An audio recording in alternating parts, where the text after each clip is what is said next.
All the engineers. Fault analysis में हम लोग लास्ट क्लास में नेचर ऑफ फॉल्ट पढ़े कि फॉल्ट जब प्रोड्यूस होता है तो सबसे पहले उसका एक पीक आता है, मैक्सिमम मोमेंटरी करंट जिसको कहते हैं। हमने ये भी पढ़ा कि फॉल्ट करंट के दो कंपोनेंट होते हैं, एक होता है डीसी ऑफसेट पार्ट जो कि एक्सपोनेंशियली डिकेइंग होता है, और दूसरा होता है सिमेट्रिकल शॉर्ट सर्किट पार्ट जो कि साइनोसॉइडल होता है। जब तक और उन दोनों का कॉम्बिनेशन ही क्या होता है, आपका फॉल्ट करंट होता है। जब तक डीसी ऑफसेट पार्ट रहता है तब तक आपका फॉल्ट करंट मतलब कह सकते हैं नॉन साइनोसॉइडल टाइप का है, तो साइनोसॉइडल ही, लेकिन प्योरली साइनोसॉइडल नहीं है क्योंकि ऊपर जितना पार्ट है उतना नीचे नहीं है इस तरह से। तो जितने देर तक डीसी ऑफसेट करंट रहता है आपके फॉल्ट करंट में उसको कहते हैं ट्रांजिएंट पार्ट, है ना। और जब डीसी ऑफसेट वाला पार्ट खत्म हो गया और सिर्फ सिमेट्रिकल शॉर्ट सर्किट करंट रह गया तब उसको कहते हैं स्टेडी स्टेट पार्ट, ठीक है, स्टेडी स्टेट पार्ट। जब तक डीसी ऑफसेट वाला पार्ट है फॉल्ट करंट में, जब तक डीसी ऑफसेट जीरो नहीं हुआ तब तक ट्रांजिएंट पार्ट है फॉल्ट करंट का, और जब डीसी ऑफसेट वाला पार्ट खत्म हो गया, प्योर साइनोसॉइडल वाला पार्ट बचा है, तो वो है आपका स्टेडी स्टेट पार्ट, ठीक है। अब देखिए तो हमने फॉल्ट करंट का नेचर पढ़ा, नेचर जाना, और हमने ये भी जाना कि दो कंपोनेंट होते हैं, और जो मैक्सिमम मोमेंटरी करंट है, फॉल्ट करंट का जो पहला पीक है उसकी value Vm/Z plus Vm/Z cos alpha होती है ना। जबकि अल्फा ये बताता है कि जिस समय फॉल्ट हुआ उस समय सप्लाई वोल्टेज का वैल्यू कितना था, ठीक है ना। लेकिन वो पता लगाना जो कि मुश्किल है, इसलिए हम लोग उसका 0.6 इंटू Vm/Z लेते हैं, और Vm/Z टोटल जो फॉल्ट करंट होता है मैक्सिमम मोमेंटरी करंट वो हम लोग 1.6 इंटू Vm/Z लेते हैं। हालांकि जो फॉल्ट करंट है उसकी वैल्यू डिपेंड करेगी Vm पर, Z पर, इन सब चीज़ों पर।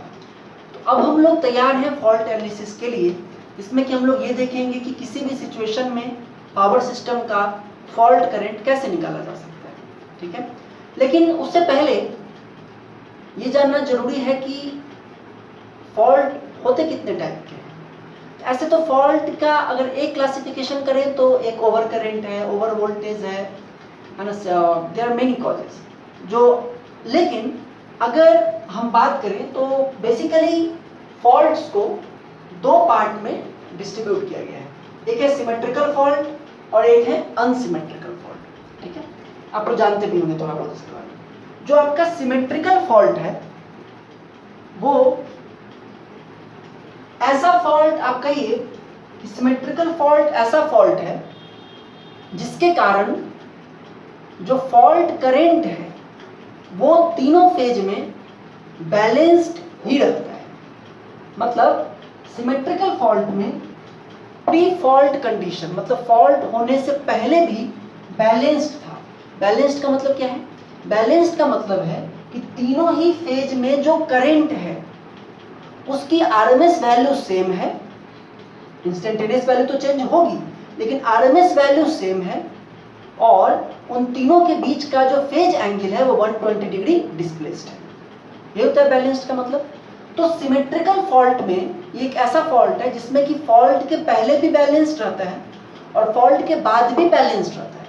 मतलब फॉल्ट के बाद भी तीनों फेज का जो करंट की जो आरएमएस वैल्यू होगी वो सेम होगी और तीनों ही 120 डिग्री पर डिस्प्लेस होगी। हालांकि प्री फॉल्ट और पोस्ट फॉल्ट दोनों की करंट का मैग्नीट्यूड सेम नहीं रहेगा, है ना। अगर प्री फॉल्ट आपका 100 एम्पियर था तो पोस्ट फॉल्ट हो सकता है ये 1000 एम्पियर, लेकिन ये भी 100 एम्पियर आरएमएस वैल्यू तीनों में सेम था और तीनों फेज का एंगल 120 डिग्री डिस्प्लेस्ड था। और अब जो 1000 एम्पियर जो फॉल्ट करंट आया ये भी तीनों में सेम है और तीनों 120 डिग्री डिस्प्लेस्ड है।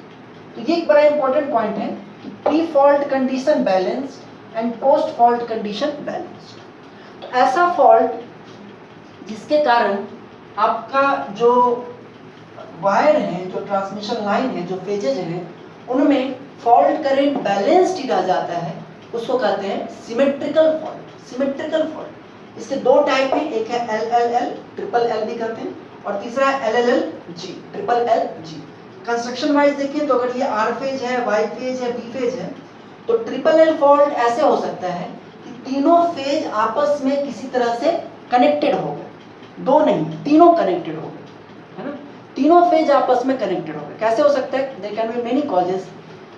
कभी कभी क्या होता है कि जो तीनों फेज के बीच में जो एक इंसुलेशन हम लोग लगाते हैं, जैसे आप लोग अपने गांव घर में देखते होंगे कि वायर को सेपरेट रखने के लिए बीच में बांस लगा देते हैं लोग, है ना, तो लो वोल्टेज पर वो ठीक है, लेकिन वही अगर गीला हो जाए, है ना, भीग जाए काफी अंदर तक, तो वो उन तीनों फेजेस को कंडक्ट कर सकता है। तीनों फेज को सेपरेट करने के लिए कभी आप देखोगे बीच में बांस लगा देते हैं, है ना, तो उस केस में क्या हो सकता है कि अगर वो गीला हो जाए तो पॉसिबल है कि आपस में तीनों वायर शॉर्ट हो जाए।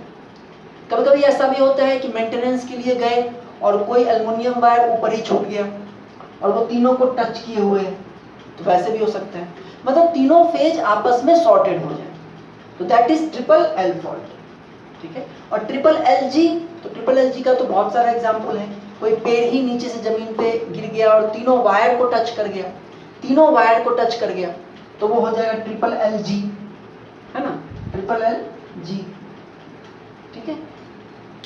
या ऐसा भी हो सकता है कि तीनों फेज के जो इंसुलेटर्स हैं, तीनों ही इंसुलेटर्स वो पंक्चर हो जाएं और होल के थ्रू नीचे ग्राउंड हो जाए।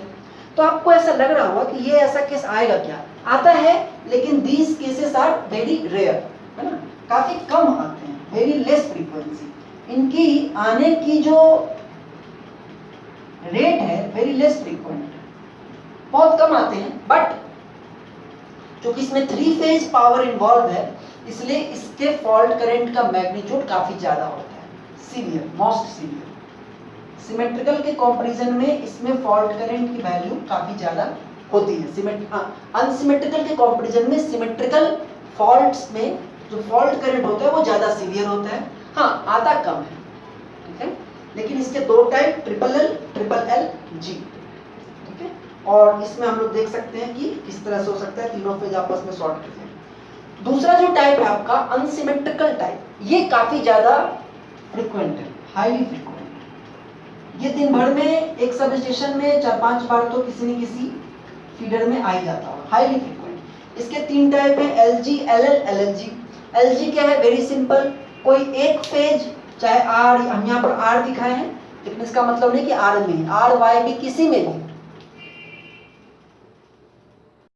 तो ये जो अनसिमेट्रिकल फॉल्ट है, इसके 3 टाइप हैं। एक है LG का मतलब कोई भी एक फेज ग्राउंडेड हो जाए, शॉर्ट हो जाए, या तो वो टूट के नीचे गिर जाए, या कोई पेड़ किसी एक ही पेड़ पे, है ना, सट के जमीन पे जुड़ा हुआ हो, तो वो है LG, लाइन टू ग्राउंड। दूसरा है LL, कोई 2 फेज आपस में शॉर्ट हो जाए, लाइन टू लाइन।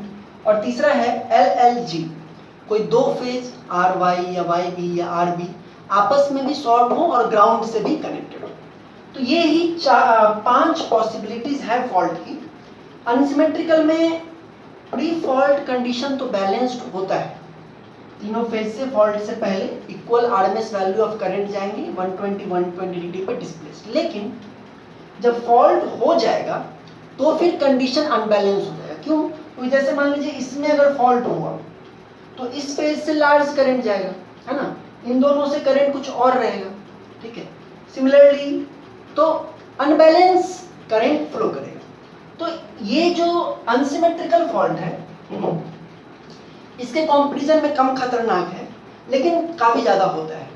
अच्छा, दूसरी बात ये है कि आपके सिलेबस में सिर्फ और सिर्फ सिमेट्रिकल फॉल्ट है। पहले था अनसिमेट्रिकल, लेकिन अब इसको हटा दिया, अब आपको सिर्फ सिमेट्रिकल फॉल्ट्स के बारे में ही पढ़ना है।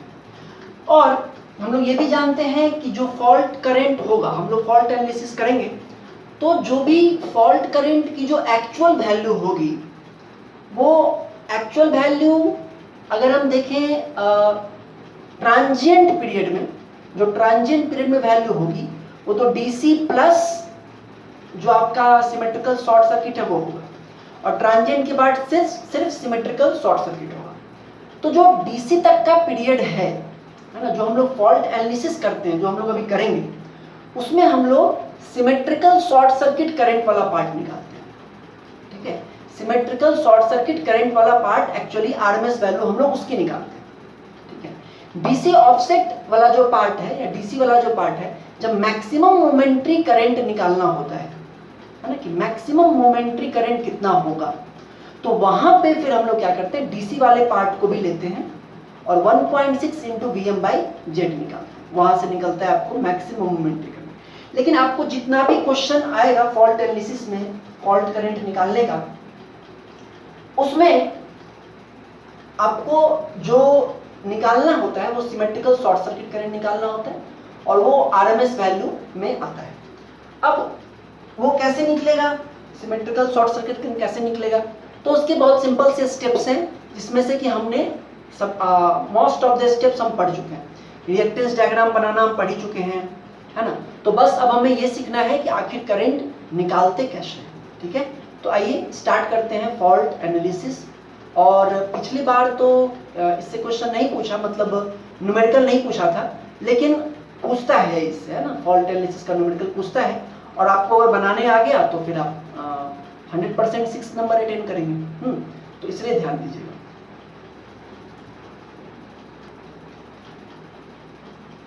एक और चीज जो फॉल्ट एनालिसिस स्टार्ट करने से पहले जानना है वो है ये फॉर्मूला, फॉल्ट लेवल या फॉल्ट एमवीए। फॉल्ट लेवल या फॉल्ट एमवीए का मतलब ये होता है कि जो फॉल्ट हुआ है ना, जो फॉल्ट हुआ है उसका वो कितना पावर ले रहा है, फॉल्ट में कितना पावर जा रहा है। क्योंकि जब फॉल्ट होगा तो किसी पॉइंट पे फॉल्ट होगा, उसका कुछ वोल्टेज होगा और साथ में जो फॉल्ट करंट होगा उसकी कुछ वैल्यू होगी। तो इसका मतलब है कि कुछ पावर फॉल्ट में जा रहा है ना। तो कितना जा रहा है, तो उसका जो फॉर्मूला है फॉल्ट लेवल कहते हैं उसको, या फॉल्ट एमवीए कहते हैं। ये होता है √3, जैसे पावर का होता है 3 phase power √3 into VL into IL, उसी तरह से √3 into line voltage in kilo volt into fault current in kilo ampere. ठीक है, और अगर पर यूनिट में निकालना है फॉल्ट लेवल, तो यहां से जो फॉल्ट लेवल आएगा डिवाइडेड बाय जो भी आप एमवीए बेस पावर बेस माने होंगे उसको डिवाइड कर देंगे तो इन PU निकल जाएगा। अच्छा देखिए, जो भी हम लोग अब जैसे एक क्वेश्चन है यहाँ पर हमको यहाँ पे करंट निकालना है, तो ये बात समझिए कि इस एनालिसिस से, फॉल्ट एनालिसिस में जो भी हम लोग करंट निकालेंगे वो हम लोग फॉल्ट, चूंकि सिमेट्रिकल है, सिमेट्रिकल ही पढ़ना है, तो जो भी फॉल्ट करंट निकलेगा वो किसी एक फेज का होगा। ठीक है, और बाकी फेज से कैसे निकलेगा, जो भी निकलेगा वो एक फेज का होगा और आरएमएस वैल्यू होगी फॉल्ट करंट की। ठीक है, तो और फेज, अदर फेज से कैसे निकलेगा, बस 120 डिग्री का शिफ्टिंग होगा। अगर किसी में आया 1000 एंगल -60, तो अगला का होगा 1000 एंगल -80, उसका तीसरे का 1000 एंगल -300, इस तरह से। तो आपको हर फेज का निकालना नहीं है, आपको जिसमें बोला है बस एक ही फेज का निकालना है बस। लेकिन जानना ये है, जरूरी है कि जो हम लोग कैलकुलेशन कर रहे हैं वो एक फेज का निकालना है। अब जैसे कि ये क्वेश्चन देखिए, इस क्वेश्चन में कह रहा है कि 2 जनरेटर हैं, एक है G1 G2, दोनों पैरेलल में हैं और दोनों पैरेलल में इस बस बार को सप्लाई दिए, दोनों पैरेलल में, दोनों की रेटिंग है देख लीजिए। अच्छा, इस बस बार का भी वोल्टेज है 12 किलो वोल्ट। यस, यहाँ पे 12 किलो वोल्ट है ना, मतलब कि दोनों 12 किलो वोल्ट जनरेट करके इस बस बार को दे रहे हैं। और उसके बाद कंबाइंड ये वायर आगे बढ़ा लेकर के पावर, लेकिन आगे कोई ट्रांसफार्मर पे जाता या कहीं जाता उससे पहले यहीं पे फॉल्ट हो गया, है ना, ये फॉल्ट का सिंबल यहीं पे फॉल्ट हो गया। तो आपको निकालना है कि फॉल्ट करंट कितना है और आपको फॉल्ट एमवीए भी निकालना है। और जनरेटर के बारे में आपको जानकारी दे दी कि ये जो G1 है ये 15 एमवीए का है, इसका X 30% है, G2 20 एमवीए का है, X 50% है और दोनों का वोल्टेज लेवल कितना है 12 किलो वोल्ट। ठीक है, तो कुछ भी नहीं है, बहुत सिंपल है। कैसे बनेगा देख लीजिए।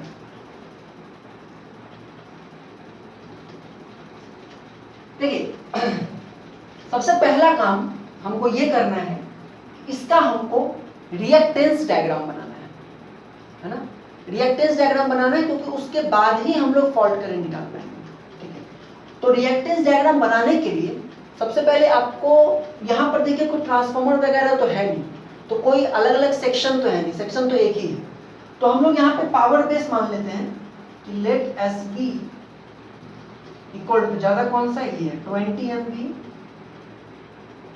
और वी भी मान लेते हैं कितना 12 किलो वोल्ट। ठीक है, इसको x1 लिख लें, इसको x2 लिख लें। तो xg1 न्यू है ना, xg1 न्यू, क्योंकि ये जो 30% है ये इसके ओल्ड वैल्यूज पर है, 15 MVA 12 किलो वोल्ट।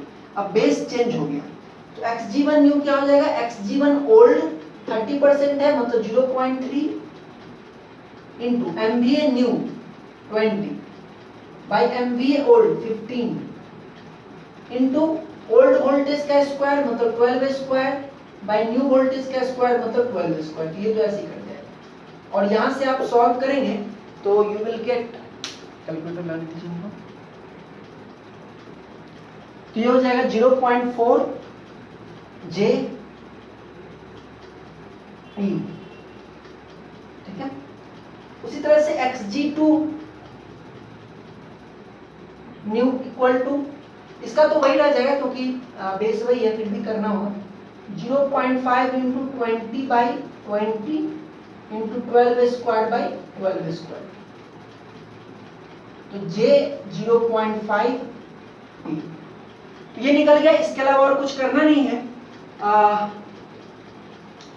आप एक काम और कर सकते हैं, यहाँ पर SB और BB निकाल चुके हैं तो IB भी निकाल लीजिए। बेस करंट, बेस करंट कितना हो जाएगा 20 MVA है और डिवाइडेड बाई 12 किलो वोल्ट है, तो आप ऐसे कर सकते हैं 20 इंटू 1000 बाई 12 एम्पियर में आ जाएगा ये, क्योंकि MVA में है, किलो वोल्ट में है, डिवाइड करेंगे तो किलो एम्पियर में आएगा, 1000 से मल्टीप्लाई कर देंगे तो आ जाएगा।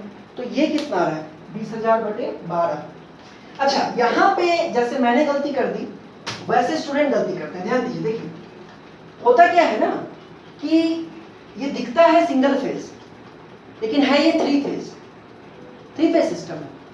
तो थ्री फेज सिस्टम के लिए जो आईपी का फॉर्मूला होता है वो होता है एसबी इन एमवीए इंटू 1000 अगर कहें divided by √3 into VLB in kilo volt.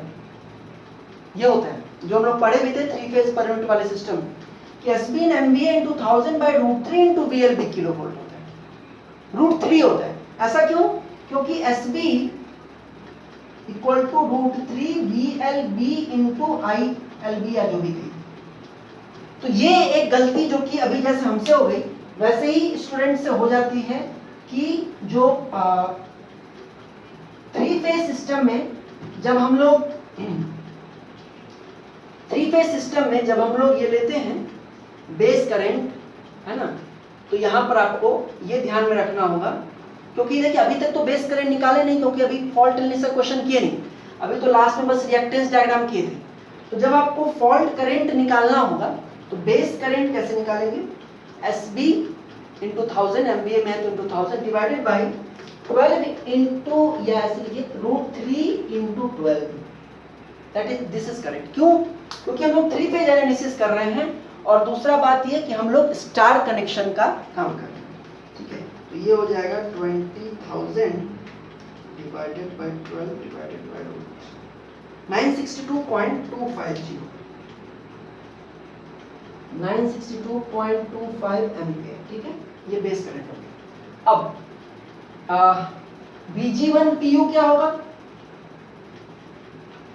VG1 PU actual voltage 12 है और बेस वोल्टेज भी 12 है यानी 1 ∠0। और सिमिलरली VG2 PU क्या होगा? Actual voltage 12 by base voltage 12 तो 1 ∠0। अब आप इसका रिएक्टेंस डायग्राम बना सकते हैं। कैसे? मान लीजिए G1 लेते हैं तो G1 और जनरेटर को उसके रिएक्टेंस के साथ सीरीज में दिखाते हैं। तो G1 का रिएक्टेंस कितना है? J0.4। ठीक है, 1 ∠0। और दूसरा क्या है? पैरेलल में एक और है J0.5 1 ∠0 और ये दोनों पैरेलल में हैं और इनसे जो वायर निकला है, आप ऐसे भी कर सकते हैं या ऐसे भी कर सकते हैं, उसमें शॉर्ट हो गया है IF। तो इस सर्किट को सॉल्व करके, जिसके लिए आपने थर्ड सेम में नेटवर्क पढ़ा, तो इस सर्किट को सॉल्व करके हम लोग IFPU की वैल्यू निकाल सकते हैं। और जब IFPU की वैल्यू निकल जाएगी तो आपके पास IB की वैल्यू है ही, तो IFPU को IB से मल्टीप्लाई करके हम लोग I एक्चुअल निकाल सकते हैं। लेकिन अब बात यह आती है कि IFPU कैसे निकालें। देखिए, IFPU निकालने का ऐसा आपको कई बार मिलेगा, तो इसको निकालने का दो तरीका है। एक तरीका है सुपरपोजिशन थ्योरम, कि आप एक बार इस सोर्स को लीजिए, इसको लीजिए, इसको नहीं लीजिए, सिर्फ इसी कारण करंट निकाल लीजिए, फिर इसको लीजिए, इसको नहीं लीजिए, इसी कारण निकाल लीजिए, दोनों को ऐड कर दीजिए, उससे भी आपको आंसर आ जाएगा। ठीक है। और एक और भी तरीका है, अगर इस तरह का आपको मिले, यहाँ भी सेम, यहाँ भी सेम और यहाँ ये अलग अलग, तो आप ऐसा भी कर सकते हैं, J0.4, J0.5 और यहाँ पे 1 angle 0,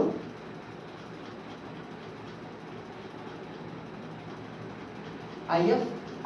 this can also be done, है ना, ये भी किया जा सकता है। ठीक है, क्योंकि दोनों का सोर्स सेम है और ये पूरा का पूरा आपस में पैरेलल में है, तो इसको ऐसे करके भी इन दोनों का पैरेलल कॉम्बिनेशन निकाल के और उसके बाद आप IFPU कर सकते हैं। या आप दूसरा तरीका वो भी कर सकते हैं, एक बार इसके कारण निकाल लीजिए, फिर इसके कारण, अकेला इसके कारण निकाल लीजिए, दोनों को ऐड कर दीजिए, वैसे भी हो जाएगा। तो आइए जरा इस मेथड से इसको सॉल्व करें और देखें कि क्या होता है। तो अगर ये दोनों पैरेलल में है, अगर हम यहाँ पे मिट जाना आएगी, चलो बाद में भी निकाल लेंगे।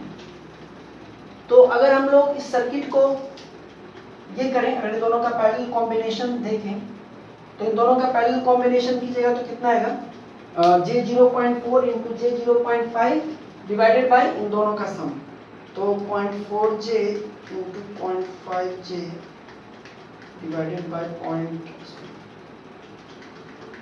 ठीक है, तो ये आ रहा है 0.222J। ठीक है, तो इन दोनों का पैरेलल कॉम्बिनेशन आ रहा है 0.222J, J0.222।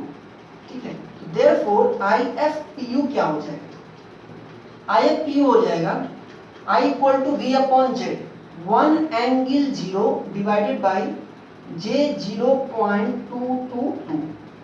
तो ये हो जाएगा आपको 1 एंगल, सॉरी,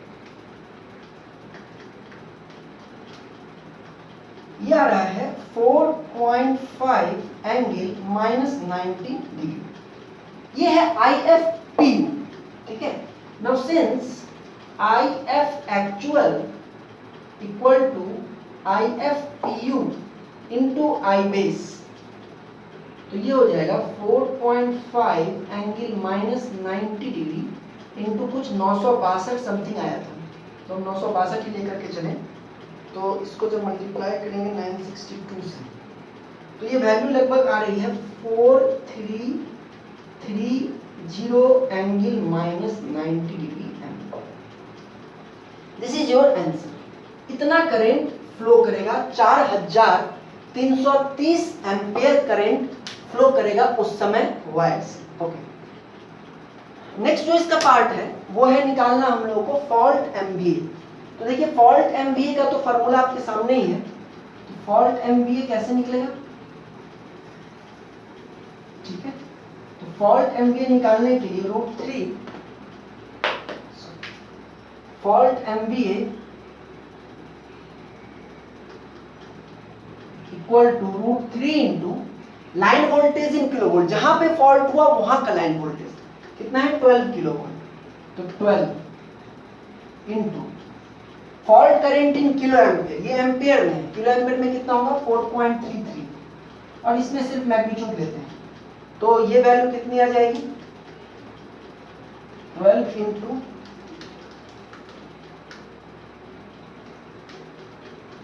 89.99 MVA, लगभग 90 MVA करीब है, 89.997 MVA।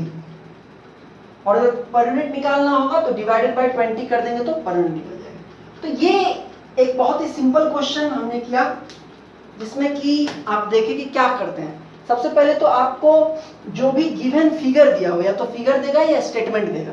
तो फिगर, अगर स्टेटमेंट दिया है तो स्टेटमेंट से फिगर बनाइए, फिगर से उसका रिएक्टेंस डायग्राम बनाइए और देखिए कि फॉल्ट कहाँ हो रहा है, किस तरह से हो रहा है, और फिर सिंपल नेटवर्क लगा करके IFPU निकालिए। ठीक है, और IFPU निकालने के बाद फिर वहां पे जहां पे फॉल्ट हुआ वहां पे IB निकालिए।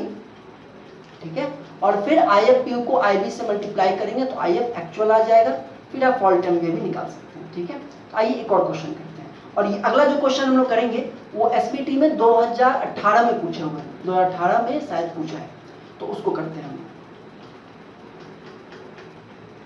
देखिए क्वेश्चन क्या है,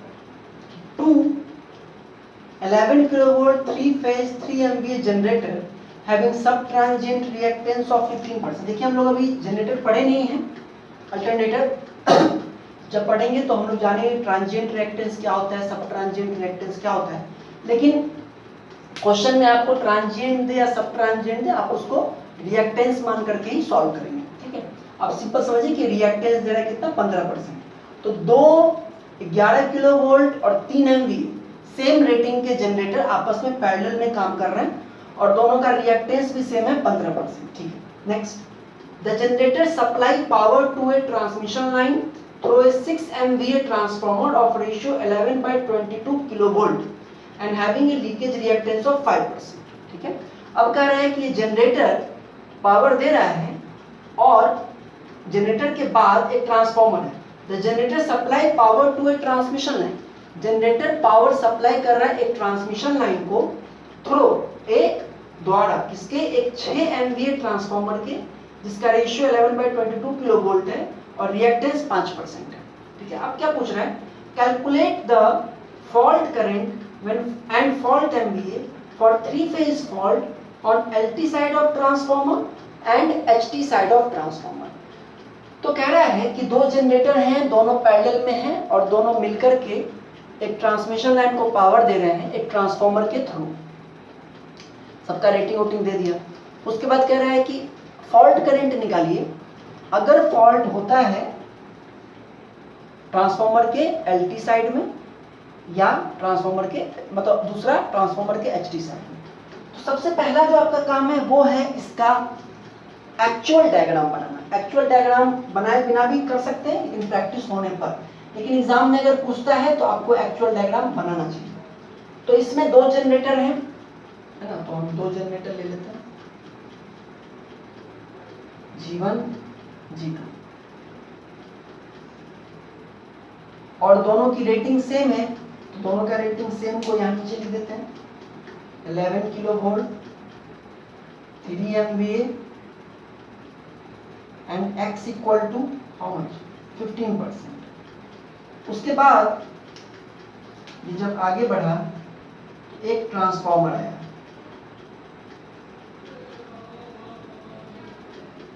(11 by 22 किलोवोल्ट का ट्रांसफार्मर, 6 MVA और X इसका कितना है, 5%। ठीक है, अब आपसे ये बोल रहा है कि आप फॉल्ट करंट निकालिए अगर फॉल्ट यहां पे हुआ तो A वाले पार्ट में, या अगर फॉल्ट यहां पे हुआ तो B वाले। ठीक है, समझ आ रहा है? तो हम लोग सबसे पहले A वाला पार्ट बनाते हैं कि अगर फॉल्ट यहां पे हो। सबसे पहले आप ये बताइए या सोचिए कि अगर फॉल्ट A पे हुआ है तो क्या कोई भी करंट फॉल्ट होने के बाद क्या कोई भी करंट ट्रांसफार्मर को जाएगा? नहीं जाएगा, क्योंकि जो भी करंट यहां से आएगा वो फॉल्ट से होते हुए रिटर्न होगा, बहुत कम जाएगा या नहीं जाएगा। तो जब आपसे क्वेश्चन में ये बोल रहा है, देखिए सर्किट में ना जहां पे फॉल्ट हो गया, ठीक है, तो जहां पे जैसे यहां पे फॉल्ट हो गया तो इसका मतलब ये है, और इधर कोई सोर्स नहीं है, इधर से तो कोई सोर्स नहीं, इधर से रहता तो फिर कहते कि हाँ इधर से भी पावर आएगा फॉल्ट में, है ना। जैसे अभी इधर दो सोर्स है तो ये दोनों मिलकर के फॉल्ट को पावर देंगे, इधर के बारे में तो कुछ भी जानकारी नहीं दिया। सिमिलरली अगर मान लीजिए कि इधर भी सोर्स रहता, हम देखेंगे क्वेश्चन ऐसा, तो ये दोनों सोर्स भी फॉल्ट को पावर देते और इधर से ये भी फॉल्ट को पावर देता, लेकिन इधर के बारे में कोई जानकारी नहीं है इस क्वेश्चन में फिलहाल। तो अगर आपसे यहाँ का पूछा है तो इसका मतलब है, और इधर कोई सोर्स नहीं है तो इसका मतलब है कि हमारे इस एनालिसिस में इस ट्रांसफॉर्मर का कोई काम नहीं है ना। ए पे निकालना है तो इसका मतलब रिएक्टेंस डायग्राम में ट्रांसफॉर्मर के रिएक्टेंस वगैरह का कोई रोल नहीं। ये ए पे निकालना सिंपल वैसे ही है जैसे हमने लास्ट क्वेश्चन में किया था कि 2 जनरेटर है, आगे बढ़ा शॉर्ट कर दिया। हाँ, जब बी पे निकालना होगा तो करंट इस ट्रांसफॉर्मर के बाद इस फॉल्ट तक जाएगा, तो वहां पे ये ट्रांसफॉर्मर भी आएगा ही आएगा, ठीक है। तो वहां पर तो ट्रांसफॉर्मर को लेना होगा, लेकिन अभी जब फॉल्ट ए पे हो रहा है, यहाँ पे हो रहा है, तो यहाँ पे ट्रांसफॉर्मर का कोई रोल नहीं है, ठीक है। तो ये बन गया आपका एक्चुअल फिगर। ओके, अब हम लोगों को बनाना होगा इसका कौन सा, रिएक्टेंस डायग्राम। तो रिएक्टेंस, इसमें भी सिर्फ एक ही सेक्शन है इधर वाला, तो इसमें भी देखिए लेट एस बी आप चाहे तो 3 MVA ले लें, या हम लोग एक ट्रेंड फॉलो करते हैं कि हम मैक्सिमम वाला लेते हैं तो ले लीजिए 6 MVA, कोई दिक्कत नहीं। और वीबी तो इधर का कितना है 11 किलो वोल्ट। आईबी निकाल ही लीजिए, आईबी हो जाएगा 6 × 1000 डिवाइडेड बाई √3 × 11, तो 6000/11√3। देखिए जरा कितना होता है, 6000 डिवाइडेड बाई 11 314.92 एम्पियर, 314.92 एम्पियर, ये बेस वैल्यू है, ठीक है। अब हम लोग निकालेंगे XG न्यू, क्योंकि दोनों का सेम है इसलिए दोनों का अलग अलग निकालने की कोई जरूरत नहीं है। XG न्यू एक से ही दोनों का हो जाएगा, तो ये कितना होगा, ओल्ड कितना है 0.15 into MVA new 6 by MVA old 3 into voltage का तो स्क्वायर, ठीक है।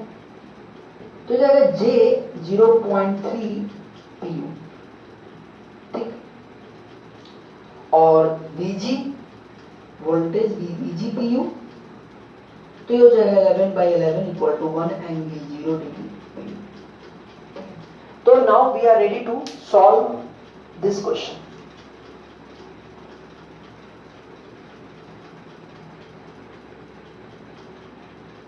यहाँ पे जो दो वैल्यू दोनों सेम था, ये दोनों पैरेलल में और उसके बाद ये फॉल्ट हुआ, फिर उसके बाद इन दोनों को आप पैरेलल में कंबाइन कर सकते हैं, तो ये J 0.15 हो जाएगा और 1 एंगल 0 तो यहाँ है ही, और यहाँ से आप IFPU निकालेंगे तो ये आएगा 6.666 एंगल -90 डिग्री, ठीक है। तो जब ये आ गया तो हम लोग IF एक्चुअल निकाल सकते हैं। तो IF एक्चुअल क्या हो जाएगा, IF एक्चुअल हो जाएगा IFPU इंटू I बेस, यानी 6.666 एंगल -90 इंटू 314.92, देखते हैं कितना आता है ये।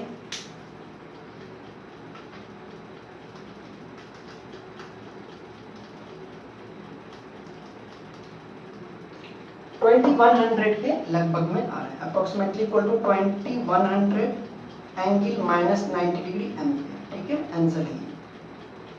और फॉल्ट MVA, तो फॉल्ट MVA आ जाएगा √3 इंटू जहां फॉल्ट हुआ वहां का वोल्टेज 11 इंटू 2.1 क्योंकि किलो एम्पियर में लेना है, तो ये हो जाएगा आपको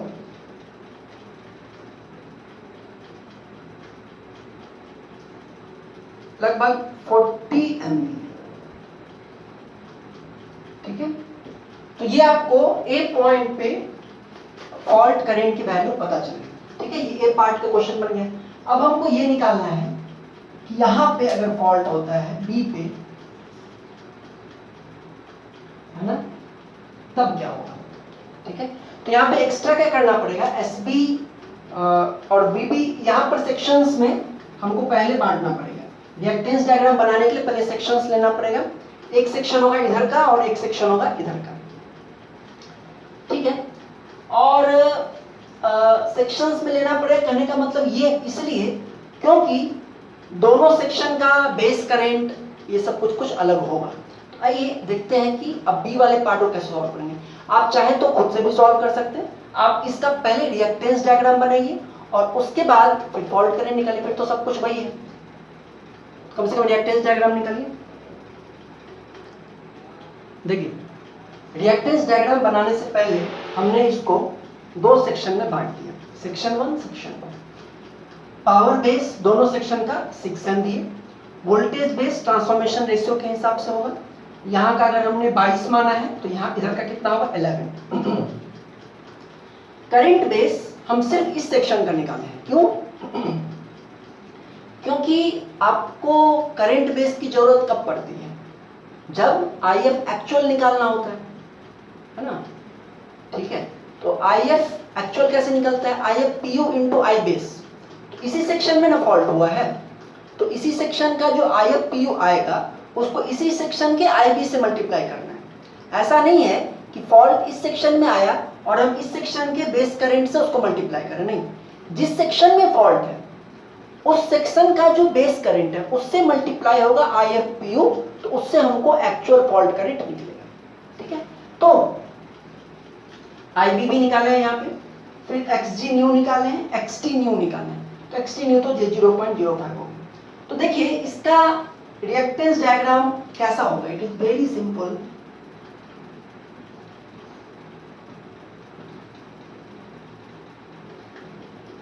दो जनरेटर पैरेलल में और दोनों का 0 पॉइंट कितना है भाई 3, J 0.3, J 0.3, 1 एंगल 0, 1 एंगल 0। ठीक है, और उसके बाद पैरेलल में जब निकला तो आगे एक ट्रांसफॉर्मर है जिसका रिएक्टेंस कितना है J 0.05, और उसके बाद फॉल्ट, और फिर इस सर्किट को सॉल्व करके आपको IF PU निकालना है। ठीक है, तो इन दोनों को तो हम ऐसे ही कर सकते हैं। तो ये हो जाएगा J 0.15, ओके, 1 एंगल 0, और उसके साथ ये सीरीज में आ जाएगा J 0.05,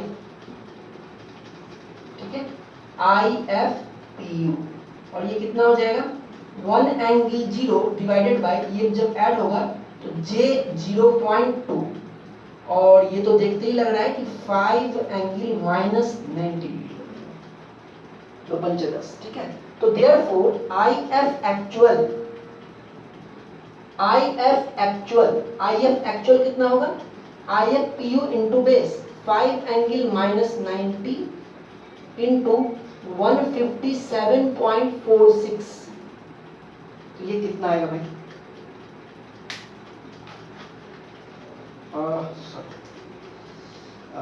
157.46 into 5, 787.3 ampere. Correct, yes correct. 787.3 ampere will be the actual fault current in this case. तो आप क्या देखें कि जब ट्रांसफार्मर के इधर फॉल्ट हुआ है ना, तो कितना था 2100 एम्पेयर, और जब ट्रांसफार्मर के इधर फॉल्ट हुआ तो कितना हो गया 787 एम्पेयर। ऐसा क्यों? क्योंकि ट्रांसफार्मर के इधर जितना पावर होगा ट्रांसफार्मर के उधर भी उतना ही पावर होगा लगभग, तो इधर वोल्टेज कम है तो करंट बढ़ जाएगा, और उधर वोल्टेज ज्यादा है तो करंट घट जाएगा, है ना। तो फॉल्ट करंट इधर कम है, ट्रांसफार्मर के उस तरफ फॉल्ट करंट कम है 787 है, इस तरफ के तो लगभग 2100 एम्पीयर है। ठीक है, फॉल्ट MVA आप लोग अगर निकालें तो देखिए कितना आता है, तो फॉल्ट MVA है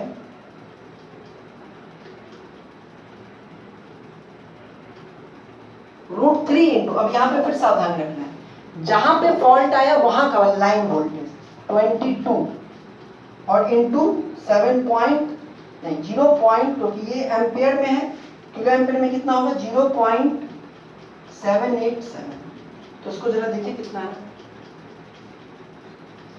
√3 इंटू के